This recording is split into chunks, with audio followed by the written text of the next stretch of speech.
Merci d'être avec nous sur Radio J et elle est avec nous en studio presque comme tous les mardis matins. Rachel Flore Pardo, avocate au barreau de Paris. Bonjour Rachel Flore. Bonjour Ilana. Et ravie de vous retrouver. Alors ce matin avec vous Rachel Flore, on vous revient sur cette grave affaire qui a secoué le monde politique mis en cause pour des violences conjugales. Le député Adrien Quatennens a publié dimanche un communiqué annonçant son retrait de ses fonctions au sein de la France Insoumise. Et ce matin dans À huis clos, eh bien, vous nous proposez une étude de texte. Oui, tout à fait.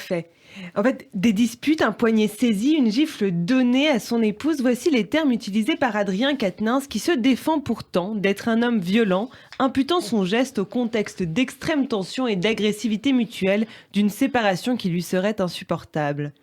Alors habitué aux dénégations des hommes politiques, il faut dire que cet exercice de transparence surprend.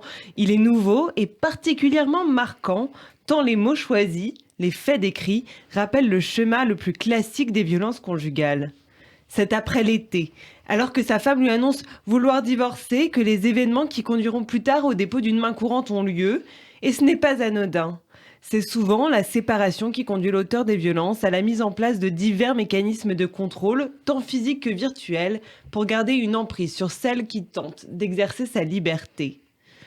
Ensuite, ce communiqué entretient une confusion manifeste entre disputes et violences. Les violences, pourtant, sont des actes qualifiés juridiquement qui commencent bien avant la gifle. Rappelons que nos juridictions qualifient un crachat de violence et reconnaissent les violences psychologiques. Rappelons aussi que la qualité de conjoint de la victime est toujours une circonstance aggravante. Enfin, les violences isolées que les auteurs tentent de justifier par un excès de passion n'en sont pas moins des violences. C'est d'ailleurs souvent ce qui permet aux violences conjugales de s'installer et s'inscrire dans le temps. Alors une main courante a été déposée et comme c'est souvent le cas, la victime y a précisé qu'elle ne souhaite pas de suite judiciaire. Mais c'est méconnaître la nouvelle politique pénale volontariste face aux violences conjugales qui demande aux policiers de transmettre au parquet tous les faits dont ils ont connaissance, car il n'y a pas en la matière de seuil acceptable. Et aussi car on le sait, trop souvent, il est arrivé que des mains courantes ne soient pas suivies des faits. C'est d'ailleurs ce que dénonçait Adrien Quatennens lui-même en 2019 dans l'hémicycle lorsqu'il rappelait le nombre de féminicides et regrettait que les signalements n'aient pas suffi à enclencher la machine judiciaire. Faites ce que je dis, pas ce que je fais. Ah oui, c'est tout à fait ça. Alors si on regarde les réactions de la France Insoumise, celle de Jean-Luc Mélenchon a particulièrement choqué Rachel Flore après la reconnaissance des violences par Adrien Quatennens. Il salue sa dignité et son courage.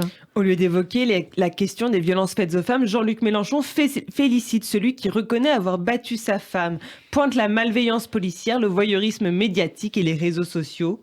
Son premier réflexe, c'est l'inversion de la responsabilité qui aboutit à une banalisation, une minimisation des violences pourtant reconnues.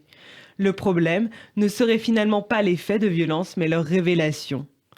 S'il est regrettable que l'information ait été révélée, si on ne peut que regretter que la parole de la victime qui souhaitait la confidentialité n'ait pas été respectée, si on peut légitimement craindre que ça décourage d'aller déposer plainte, le cas Quatennens reste à distinguer des autres. 2 éléments font sa particularité. C'est un homme politique de premier plan et il a placé la lutte contre les violences faites aux femmes au cœur de son combat politique. Alors, quelques semaines après les affaires Coquerel et Bouaf, dans un parti qui se targue d'avoir fait de la lutte contre les violences sexistes sa priorité, la situation est vite devenue intenable et certains ont invoqué le sacro-saint de la vie privée. Mais le droit à la vie privée se concilie avec les autres libertés, et notamment le droit à la liberté d'expression et à l'information. Il varie aussi selon la notoriété de chacun. Non pas que le droit à la vie privée pour les responsables politiques n'existe pas, il existe tout à fait. On ne s'en préoccupe pas, à moins que cela ne soit d'intérêt général. Et les faits de violence conjugale le sont assurément. Dans les années 70, ce sont d'ailleurs les féministes qui scandaient « le privé est politique ». Il est là un fondement, un mot d'ordre du combat féministe qu'il semble nécessaire aujourd'hui de rappeler à certains responsables politiques. Eh bien, merci beaucoup Rachel Flore Pardo pour cette chronique d'utilité publique sur l'affaire Adrien Quatennens. À mon avis, on n'en a pas fini d'en parler. On aura l'occasion de réévoquer cette affaire, bien sûr, sur Radio J. Merci beaucoup Rachel Flore et je vous dis à très bientôt sur Radio J. Merci Lana. Et on peut vous retrouver bien sûr en podcast sur notre site internet radioj.fr tous les mardis, la chronique à huis clos également en vidéo sur notre chaîne YouTube.